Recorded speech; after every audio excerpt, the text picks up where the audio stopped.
که چیرې د یو چا کور والا وفات سوه، ښځه یې وفاته سوه، نو آیا اوس دا خاوند دې ښځې ته کتلی سي که نسي کتلی؟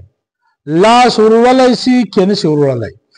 غسل کفن دا ورکولی سي د خاوند دپاره جایز ده که نه ده جایز؟ نو اوس به راسو فتاوای شامي صفحه نمبر 198 جون نمبر 2 په دې فتاوای شامي کې داسې لیکلي دي چې کله د یو چا کور والا وفات سي، یعنی ښځه یې وفات سي، نو دغه سړی نه لاس وروړلی سي د دې ښځې جسم ته، او نه کفن ورکولی سي، نه غسل ورکولی سي، بس خالی د دې مخ ته کتلی سي.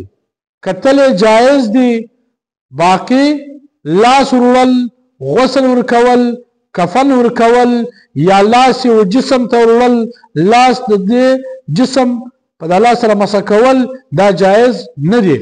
ولې ځکه چې کله کور والا مړه سوه نو نکاح ختمه سوه، چې نکاح ختمه سوه نو بیا لاس نشي وروړلی دې ښځې ته.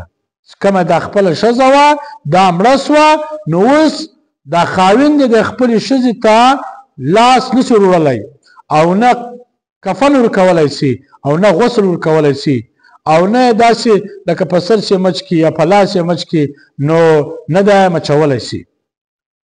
دغه رقم فتاوای محمودیه صفحه نمبر 63 جون نمبر 9 فتاوای محمودیه کې لیکلي دي چې کله ښځه وفات سوه نو نکاح ختمه سوه، نو چې نکاح ختمه سوه نو بیا لاس نشي وروړلی، ورته کتلی سي، یعنی مخ ته یې کتلی سي، دا درست دی، باقي لاس نشي وروړلی. مخ ته یې کتلی سي خو لاس د دې جسم ته نشي وروړلی.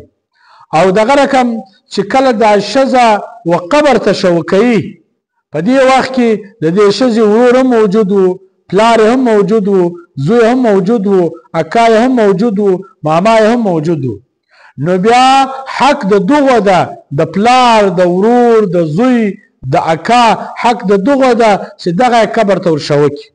میړه دې د خاوند یې نه ورشوه کوي. که چیرې پلار موجود و، ورور یې موجود و، نو بیا حق د ورور ده چې دا ورور یې و قبر ته ورشوه کي، خاوند یې د قبر ته نه ورشوه کوي. ها که چیرې دغه پلار، ورور، زوی، اکا دا یې نه ول موجود نه و، نو بیا چې نور خلک یې ورشوه کوي، تر نوره بیا دا خاوند صحیح ده، نو خاوند یې ورشوه کي، په داسې طریقه دې ورشوه کي چې د دې د جسم څخه لاس ونه لګي، بیا جایز ده. نو خاوند هغه د جنازې وکت ته وژه ورکولی سي، لیکن خالی د دې مړې و جسم ته لاس نشي وروړلی.